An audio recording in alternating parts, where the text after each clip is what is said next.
In today's video, I'll show you how to run WWE 2K20 smoothly on a low-end PC with 4 GB RAM and no dedicated graphics card.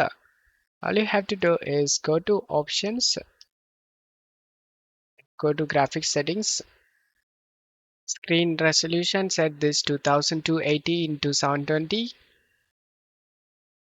uh, set this to 60 Hz, and the window set to no, VSync off, shadows off, FXWA off, texture quality set to low, audio intensity set to 0, depth of field set this to off, motion blur off, setting audio intensity 0, big FPS boost during matches, and press the space key and apply these settings.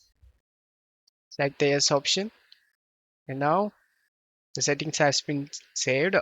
Just closed off the game. The final settings we need to do in config. Open the file explorer and go to documents and open the WWE 2K20 folder. Right click on the config and select the edit in notepad. And here make sure three options are off. Texture quality set this to 0.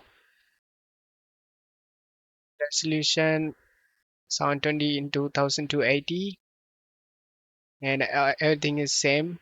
And then select file and select save option. And now just to close stuff here. And now you can enjoy the game on your low-end PC without any lag. I hope this video helped you guys. If the video helped you, don't forget to leave a like and subscribe. Thank you.